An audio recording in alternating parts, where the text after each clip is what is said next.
పుచ్చిపల్లి దాని కనుక పుచ్చి మాట్లాడుతున్నావు. నీ మనసు చెడిపోయింది. నేను చెప్తాను, నీ పల్లె కాదు, నీ మనసు పుచ్చిపోయింది. ముద్దు కూడా పుచ్చిపోయింది, నీ ముడ్డు కూడా పుచ్చిపోయింది. ఎవడెవడది పుచ్చిపోయిందో ఎవడెవడది పచ్చిగా ఉందో చూస్తామంటాడు వీడు.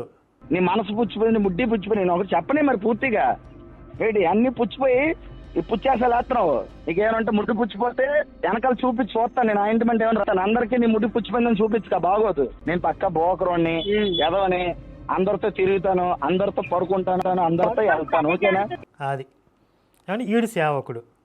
ఈడు ఇప్పుడు పాస్టర్గా చాలామంది అవుతున్నాడంటే ఆ క్రైస్తవ మతం ఎంత ఇడిసేసిపోయింది మీరు చూడండి.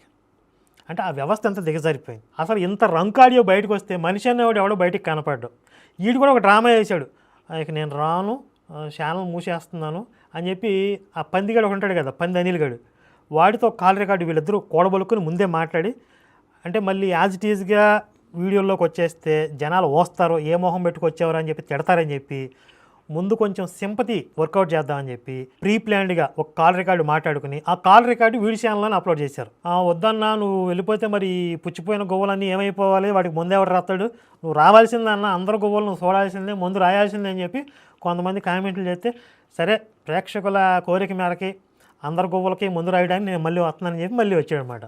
ఇద్దరు పేలుకున్నారు, వాళ్ళకి కొత్త దొరద వచ్చింది, ఇద్దరు రాసుకున్నారు. చెల్లి అయితే పోయింది కానీ వాళ్ళైతే పోయి ఇద్దరు ముడ్డు రాసుకుని. నీకేట్ నొప్పి అడుగుతున్నా నేను. నీ అమ్మకి ఎలిజబెత్ నువ్వు కాదు, నువ్వు ఎలిజబెత్ రా, నీ అమ్మ ఎలిజబెత్, నేను ఎలిజబెత్ రాని కూతురు నువ్వు చెప్తుంది అంత లేదా. నేను ఎవడో తహసీల్దార్, నీ అమ్మ మొగుడు, నీ అమ్మ మొగుడిని శామ్యుల్ వాళ్ళ నాన్న కొనుక్కో. ఓకే, ఇక మనకు అర్థం కాలే, చాలా కాంప్లికేటెడ్గా ఉంది. ఈ అమ్మ మొగుడిని శామ్యుల్ వాళ్ళ నాన్న అంటే ఎవడు ఏంటి అర్థం కాలేదు అసలు. ఓ పక్క ఈవిడికి మొగుడిని అంటున్నాడు, వీళ్ళ అమ్మకు కూడా మొగుడిని అంటున్నాడు. అంటే అసలు ఒక అర్థం పర్థం ఏమి ఉండదు మీకు మీ బతుకులకి. గతంలో అంటే రోకుంది కాబట్టి ఉంచాము, ఇప్పుడు మాకు లేదు కాబట్టి పంపించారు. ఒక మాట చెప్తే కదా నేను వెళ్తాను. ఇది మనకు అర్థం కాలే. రోక్ అంటే రొంక. అప్పుడు కామెంట్లో వచ్చినాయి రోక్ అంటే ఇష్టము అనే అర్థంలో వాడతారని చెప్పి. ఎక్కడ అన్ని ఇళ్ళల్లో నాకు రోకులు ఉన్నాయి, అన్ని ఇళ్ళల్లో నాకు రోకులే. అదే మరి పిచ్చి మాట్లాడుతుంది. జోరుతో కూడేది ఆ పిల్లడితో మాట్లాడుతుందట బుద్ధి లేదు. అందుకే కదా నోట్లో చీకుతున్నావు కదా, అందుకే ఇది చూడండి అసలు చాలా కీ పాయింట్. అందరి నోట్లో నోరు పెట్టి సీకుతున్నావు కదా అని అడిగింది ఆవిడ. అంటే ఈ రంకు అనేది ఈ ఒక్క ఆవిడికే పరిమితం కాదు, వీడికి ఇంకెంతో మందితో రంకు పెట్టుకున్నాడు. అది ఆవిడ గొడవకి కారణం. నువ్వు నాతో రంగు పెట్టుకుని నా ఒక్కదాన్నే కాకుండా ఇంకెంతమందిని సీకుతున్నావు అని ఆవిడ అడుగుతుంది. అసలు ఆడి ఫేస్ టు ఫేస్ కళ్ళల్లో కళ్ళు పెట్టి చూసి ఎవరన్నా వాడిని వాళ్ళకి మాత్రం దండం పెట్టాలయ్యా. వాడి మొహమే తొండలా ఉందంటే మరి ముందు ఆ రంగు పెట్టుకున్న వాళ్ళకి మాత్రం నమస్కారం అమ్మా.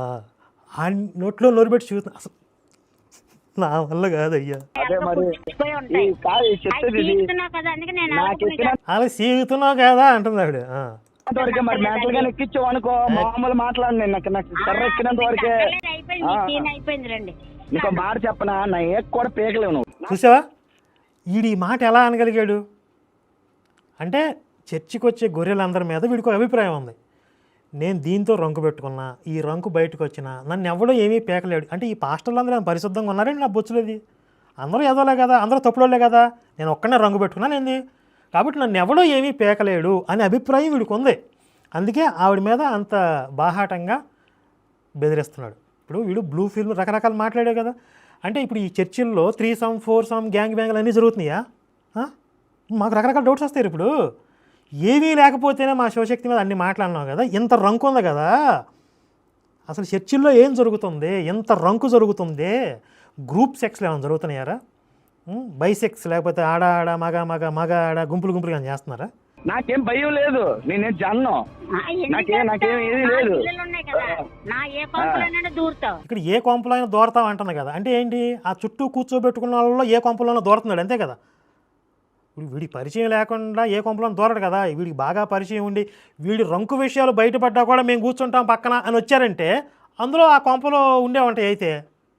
ఎందుకంటే రంకు పెట్టుకున్న ఆవిడ కూడా వచ్చి కూర్చుంది కదా, మళ్ళీ ఆడియో బయటకు వచ్చిన ఆవిడ కూడా. అందరూ ఒక తీర్మానానికి వచ్చేసారు, ఒక అభిప్రాయానికి వచ్చేసారు. ఇక ఉగ్గియండి ఆవిడ నీకేటండి ఆ పట్టగారండి ఆవిడ ఎవరన్నారు? ఉగ్గియండి మా పక్కలో తొంగండి మా చేకండి చాలా తప్పు. ఇగో బైబిల్ కంటే దారు అరే తొండ జాన్సన్గా దీన్ని రంక్ అంటారా? రంక్ అంటే ఇలా ఉండాలి. ఆడియో లీక్ అంటే ఇది. ఇద్దరు మగోళ్ళు మాట అనుకుంటే అది రంక్ అనరా? కోపంలో తిట్టుకునే దాన్ని రంక్ అనరు. ఇప్పుడు ఇంకొక ఆడియో ప్లే చేస్తా వినండి. మీరు హనీ జాన్సన్ అరెస్ట్ అయినప్పుడు జైలుకి వెళ్ళారు కదా విడిపించడం, వెళ్ళినప్పుడు ఈ తొండ జాన్సన్ గారు అరెస్ట్ అయ్యాడు కదా. అరెస్ట్ అయినప్పుడు విజయ్ కుమారు సంప్రదించడానికి వెళ్ళాడు. ములాఖాతులు ఉంటాయి కదా, అక్కడికి వెళ్ళాడు. హనీ జాన్సన్ జైలు నుంచి బయటకు వచ్చాక జైలుకి వెళ్ళేటప్పుడు ఆయన గర్ల్ ఫ్రెండ్తో మీ ఫోన్లో నుంచి మీరు మాట్లాడారని, మీరు మాట్లాడేది మీ ఫోన్లో నుంచి అతను మాట్లాడాడని, హనీ జాన్సన్ మాట్లాడాడని.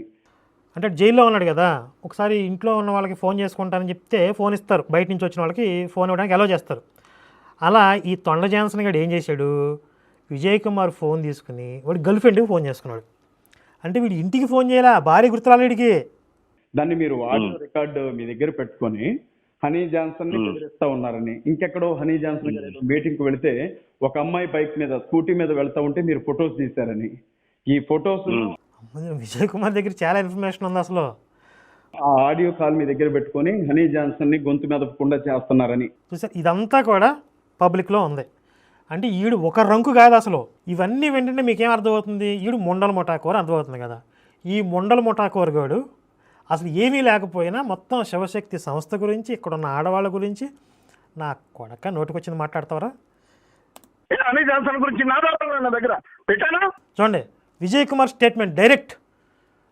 తొండ జాన్సన్ గాడి గురించి అసలు వాటి రంకు బాగోతాలు మొత్తం విజయ్ కుమార్కి తెలుసంట. అవన్నీ బయట పెట్టలేదంట అసలు. వాళ్ళ లైఫ్ ఎక్కడ నాశనం అవుతుందని అన్ని దాచిపెట్టా. ఎందుకు నాశనం అయింది? ఇప్పుడు బయటకు వచ్చింది, నాశనం అయింది. ఆడు ఇడిచేసిపోయాడు, సిగ్గిడిచిపోయాడు కదా. ఆడు చుట్టూ ఉన్న కూడా ఇడిచిపోయారు. ఇంత ఎదవన్నారు ఎదవి, నువ్వేంటిరా చర్చ నడపడం ఏంటరా అని చెప్పి పెటా పీకి పంపించాలండి. వాళ్ళు ఇడిచిపోయారు, వీళ్ళు ఇడిచిపోయారు, ఏముంది? అదే ఇక నువ్వు పెద్దోడు అర్థం చేసుకోవాలి, నువ్వు ఎట్లనే అర్థం చేసుకో కొద్దిగా అర్థం బయట పెట్టలేక 100 శతధ్రువంశ యోధుడు, శతముండల ధీరుడు. ఇప్పుడు ఈ మాస్క్ పెట్టుకొచ్చాడు ఒకడు, చూడండి. మొత్తం ఇక్కడ ఎవరున్నారు చూపించండి ఒకసారి. ఎవరున్నారా? సమంత, తమన్నా, కాజోల్, రకుల్ ప్రీత్ సింగ్ లాంటి వాళ్ళు ఉన్నారా? ఎవరున్నారో చూపించాడు. ఎవరు వాళ్ళు, మా ఎవరు తెలుసు అంటే ఇప్పుడు వీళ్ళందరూ గోవులకు మందు రాసుకునేవాళ్ళ అని మేము ప్రశ్నించాలా? శాప మంది వేస్తారని చెప్పి వెళ్తారు అక్కడికి. గోవులకు ముందు కావాల్సిన అందరూ అడి దగ్గరికి పోవటమేక. లేకపోతే నాకు కొడక శివశక్తిలో ఉన్న వాళ్ళు ఆడవాళ్ళు అక్కడ ఇద్దరు మాట్లాడతారు లంచ కొడక. వీళ్ళందరికీ గోవులకు ముందు రాసుకోవడానికి వచ్చారా? మేము అడగాలా ఇప్పుడు? అలా అడగం. ఎందుకంటే మా సంస్కారం. మేము సంస్కారం అడగమరు అట్లాగా. నీ అంత దిగజారిపోలేదు కదా. ఇప్పుడు నీకులాగా మేము కూడా దిగజారిపోతే ఏం అడుగుతాం? ఇప్పుడు వీళ్ళందరూ వంగుంటారు, వీళ్ళకి ముందు రాత పుచ్చిపోయింది ఏదో పచ్చిగా ఉందో చూసి ముందు రాస్తాడు వీడు అని మేము మాట్లాడతాం. కానీ నేను మాట్లాడను, ఎందుకంటే నాకున్న సంస్కారం. వీడు చూడండి, వీడు మొహానికి మాస్క్, మొహాలతో పని లేదు వాళ్ళకేక. అసలు మొహాలతో పని లేదు, మొహాలకు మాస్కులు. ఈ మాస్కులు సైట్లలో కూడా మాస్కులు వేసుకుంటారంట. ఎప్పుడు చెప్పారు? ఆడు చూడండి అసలు పేరెంట్ వాళ్ళకి వచ్చిన పెద్ద మొత్తం ఎట్లా కూర్చున్నాడు వీడు. ఓబీసీ సంఘంలోని స్త్రీలా ఏంట్రా గ్యాప్ ఇచ్చేయండి చెప్పు. సభ్యులు వీళ్ళు అందరూ కూడా సభ్యులు అందరూ వారం ముందు తీసుకుంటారు. ఎస్తేరు అనే ఒక ఆమె చర్చ సభ్యురాలు ఇచ్చారు అని అన్నారు. ఇక్కడ ఉన్న వీళ్ళలోనే ఆవిడ ఇక్కడ ఉంది, ఘనకార్యం చేసింది. ఇప్పుడు అసలు ఆ ఇంట్రడక్షన్ ఏంటిరా, ఎలివేషన్ ఏంటిరా, ఎక్కడే ఉంది అని చెప్పి ఏంటిది చూపిస్తాను రండి. చూపిస్తాను రండి. ఎక్కడ రావాలి? ఇది ఎలా పట్టుకున్నామా? ఏది పట్టుకోమంటావురా? మీ పేరు? నా పేరు ఎస్తేరండి. నాకు సంస్కారం అడ్డవచ్చి ఇంతకు మించి కామెంటరీ చేయలేకపోతున్నాను. కానీ ఒరే మీరు ఆ ఆడియో కాల్లో మాట్లాడింది మీరేనా? అటు చూడండి, అటు నవ్వు ఒప్పుకుంటున్నాడు చూడండి. ఇట్లా తొండ జాన్సన్ గాడు నా పేరు వేస్తారనగా నాడు నవ్వు ఒప్పుకుంటున్నాడు. అంటే ఆడు దిగాలుగా కూర్చుంది కూడా నాటకమే అంతా. నేనే మాట్లాడానండి. ఇది ఎప్పటి ఆడియో కాల్? 2020లోదండి. 2020లో అంత ఖచ్చితంగా ఎలా చెప్తున్నారు? అప్పుడే వాళ్ళు చెప్పదు నీ తెలిసిద్దారా? పట్టినోడు పక్కంటే ఒడినోడు జల్ల అన్నాడంట. కింద మీద పడిన వాళ్ళకే తెలిసిద్ది అది ఎప్పుడుదో. అప్పుడే మాట్లాడానండి, నాకు తెలుసండి. అప్పుడు గతం చెప్పండి. గతంలోని మేమందరం ముందు అంటే దేవుళ్ళలోకి రాకముందు అన్యులుగా ఉన్నప్పుడే మేమందరం ఒక పరిచర్యంగా ఉన్నవాళ్ళం అండి. దేవుళ్ళలో రాకముందు యేసులోకి రాకముందు వీళ్ళ దృష్టిలో దేవుడు అంటే యేసు కదా. అంటే ఇక్కడ మేము యేసు మతంలోకి రాకముందు జరిగిపోయింది అనే అభిప్రాయం లాగా క్రియేట్ చేస్తుంది దేవుడు. కానీ అక్కడ ఏమన్నాడు క్లియర్గా, ఓ సేవకుడిగా చెప్తున్నాను, నీకు మొగుడుగా చెప్తున్నాను అన్నాడు. అంటే చర్చిలోనే వాళ్ళకి ప్రైవసీ ఎక్కువ ఉంది. అన్యులుగా ఉన్నప్పుడే పరిచయం అండి. తర్వాత క్రైస్తవంలోకి వచ్చిన తర్వాత క్రైస్తవులకు వచ్చాం, సేవలోకి వచ్చారు. సేవలోకి వచ్చారు. ఒకళ్ళు సేవ ఒకళ్ళు చేసుకుంటున్నారు. ఇక వీడు శివశక్తిలో అది జరుగుతుంది ఇది జరుగుతుంది నిందలేశాడు కదా.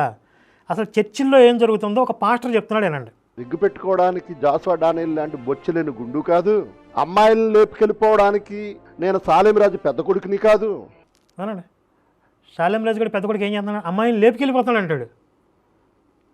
తండ్రి సన్నిధి మినిస్ట్రీస్లో వచ్చే విశ్వాసాలను పాడు చేసే తండ్రి సన్నిధి సేవకులు లాంటి వాడిని కూడా కాదు నేను. ఇదే కదా నేను చెప్పింది. క్రాంతి అరగొండగడితో చేసిన ఇంటర్వ్యూలో కరుణాకర్ చెప్తున్నాడు, తండ్రి సన్నిధి ఆ శాలిమరాజు గారి చర్చిలో రంగులు జరుగుతున్నాయంట, ఏకాంత ప్రార్థనలు చేస్తున్నారంట అని అడిగితే అట్ట జరిగిద్ది, అది ఎందుకు జరిగిద్ది అన్నాడు కదా. మరి అదే విషయం విజయ్ కుమార్ ఎందుకు చెప్తున్నాడు? ఒక పాస్టర్ మాట్లాడతాడు అలాగా ఏం జరగకుండా.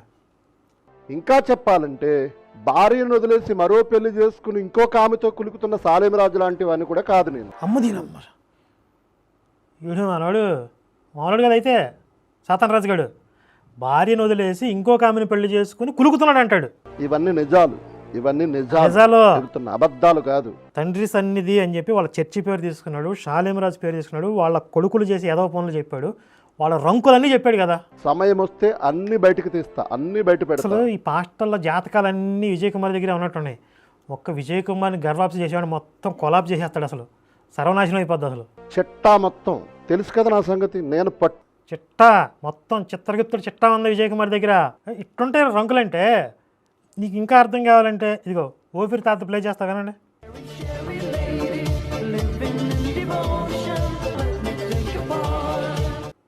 ఇంట్రడక్షన్